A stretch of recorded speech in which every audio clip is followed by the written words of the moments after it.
ఎన్నికల జాబితా ఖచ్చితంగా ఉండేందుకు దేశవ్యాప్తంగా భారత ఎన్నికల సంఘం చేపట్టే ఓటర్ వెరిఫికేషన్ కార్యక్రమం ఎస్ఐఆర్ స్పెషల్ ఇంటెన్సివ్ రివిజన్ ప్రోగ్రాంలో భాగంగా పిడుగురాళ్ల పట్టణ గురజాల నియోజకవర్గ పరిధిలోని బిఎల్ఏ యూనిట్ ఇన్ఛార్జీలు, క్లస్టర్ ఇన్ఛార్జీలు మరియు గురజాల నియోజకవర్గంలో వివిధ హోదాల్లో ఉన్న కూటమి నాయకులకు నిర్వహించిన గురజాల నియోజకవర్గ స్థాయి ఓటర్ వెరిఫికేషన్ అవగాహన కార్యక్రమంలో గురజాల శాసనసభ్యులు ఎరపతినేని శ్రీనివాసరావు, తిరుమల తిరుపతి దేవస్థానం బోర్డు సభ్యులు జంగా కృష్ణమూర్తి, గురజాల నియోజకవర్గ పరిశీలకులు మొహమ్మద్ మోషిన్, యువ నాయకులు ఎరపతినేని నిఖిల్ బాబు పాల్గొనడం జరిగింది.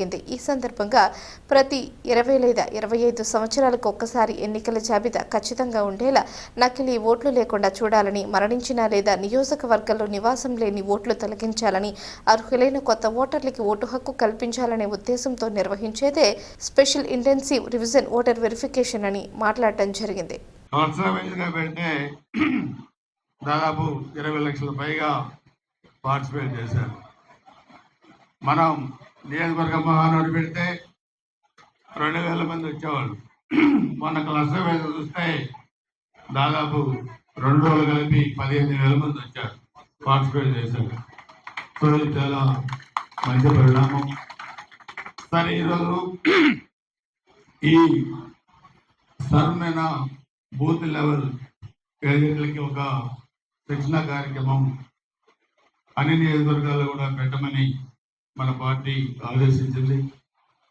సో దీనిలో ఎవరైతే ఎన్డీఏ పార్టీలో భాగస్వామ్యం ఉన్నారో, తెలుగుదేశం, జనసేన, భారతీయ జనతా పార్టీ, 3 పార్టీలు, ఈ భాగస్వామ్యంతో మనం మన 24 ఎన్నికల్లో చాలా మంచి మెజార్టీలతో 175కి 164 స్థానాల్లో మనం గెలిచాం. సో రేపు రాబోయే స్థానిక సంస్థల ఎన్నికలు కూడా ఈ 3 పార్టీల కలయికతోనే మనం ముందుకు వెళ్ళబోతా ఉన్నాం. సో అందుకే ఎన్నికల్లో గెలవటానికి కావలసిన, పోటీ చేయడానికి కావలసిన ప్రాథమిక హక్కు ఓటు. ఈ సర్ కార్యక్రమం అనేది 20-25 సంవత్సరాలకు ఒకసారి ఈ ఓటర్ల సవరణ ప్రక్రియ. దౌర్జన్యం చేసి ప్రజాప్రతినిధులు అయ్యారు, మేము కూడా అలా అవ్వచ్చు కదా, మీరు కూడా మమ్మల్ని చేయొచ్చు కదా అనుకోవచ్చు. చేయొచ్చు, చేసే దమ్ము కూడా నాకుంది. కానీ అది మనకి నష్టం కలిగించే అంశం, మీరు గుర్తుపెట్టుకోండి.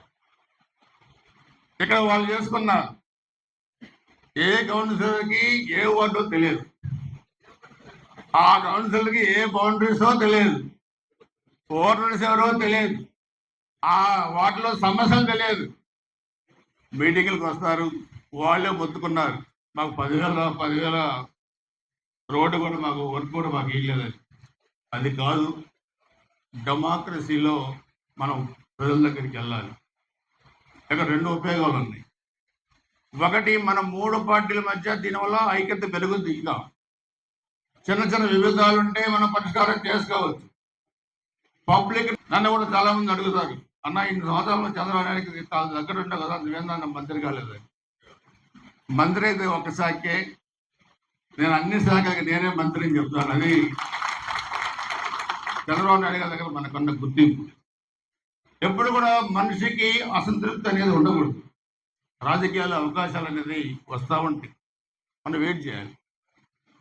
అట్లే మీకు కూడా ఏ ఇబ్బంది ఉన్నా నేను బిఏఎల్తో అందరితో 1-to-1 మండల వారికి మాట్లాడతాను. నేను మీ ఇబ్బందులు ఏంటో తెలుసుకుంటాను, గ్రామాల వారికి మిత్రం కూర్చుంటాను, మీ ఇబ్బందులు తెలుసుకుంటాను. నా అంతా ఒక డేటా తయారీ ఉంది, మీకు ఏమేమి చేసాం, ఏం చేయబోతున్నా కూడా అది కూడా మీకు చెప్పి అది కూడా చేస్తాం. ఎక్కడ మన గురజాల నియోజకవర్గ ఓటర్లు ఉంటున్నారో వాళ్ళందరినీ కూడా ఈ ఎస్ఐఆర్ కార్యక్రమంలో జాగ్రత్తగా మ్యాపింగ్ చేసి వాళ్ళ ఓట్లు పోకుండా చూసుకోవాల్సిన బాధ్యత ఈ బిఎల్ఏల మీద ఉంది. మీరే ఈ కార్యక్రమానికి రథసారథులు అని చెప్పి కూడా మీకు తెలియజేస్తూ ఉన్నాను. ఎందుకంటే రాబోయే స్థానిక సంస్థల ఎన్నికలు కానీ, దాని తర్వాత ఎప్పుడైనా సరే అసెంబ్లీ ఎన్నికలు కానీ, పార్లమెంట్ ఏ ఎన్నికలు వచ్చినా కానీ ఓటర్ లిస్టు ఉంటేనే, కరెక్ట్గా ఉంటేనే మనం ఆ ఎన్నికలు సక్రమంగా చేయగలుగుతాం. ఇందాక పెద్దలు చెప్పినట్టుగా ప్రతి ఒక్క ఓటు కూడా చాలా ముఖ్యం. ఈ రాజ్యాంగం మనకి ఇచ్చిన ఒక అద్భుతమైన అవకాశం ఓటు. ఆ ఓటు ఉంటేనే సమాజంలో మనకు ఒక గుర్తింపు కూడా ఉంటుందన్న విషయాన్ని ప్రతి ఒక్కరు కూడా గుర్తించాల్సిన అవసరం ఉంది.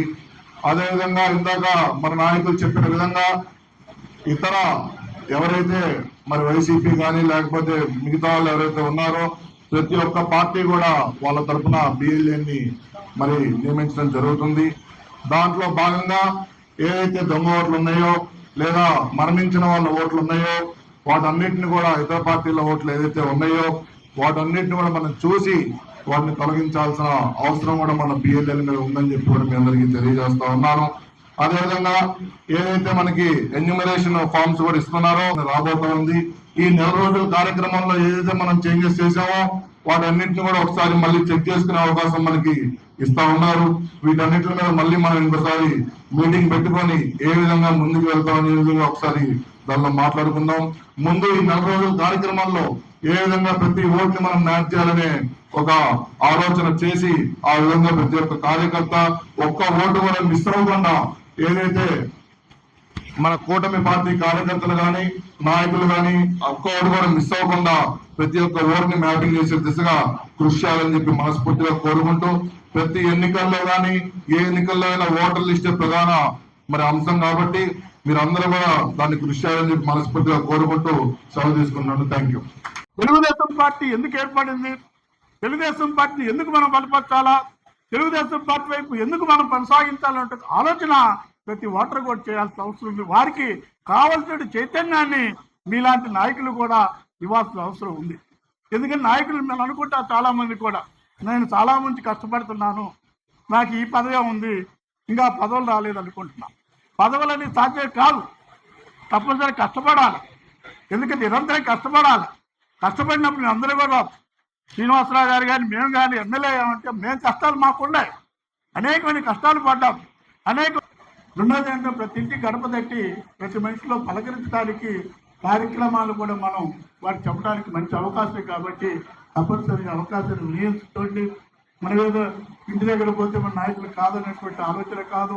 తప్పనిసరిగా మీరందరూ నాయకులే, మీరందరూ కష్టపడబట్టే నేను ఎమ్మెల్యే చేస్తున్నా, ఆయన ఎమ్మెల్యే చేస్తున్నా, ఎవరెమ్మెల్యే చేస్తున్నా అంతా కూడా కార్యకర్తల యొక్క శ్రమాన్ని కూడా మీ అందరికీ మనవి చేస్తూ ఈ కార్యక్రమాన్ని దిగ్విజయంగా కొనసాగించాలని తప్పనిసరిగా కొనసాగిస్తానని ఆశిస్తూ సెలవు తీసుకుంటున్నాను.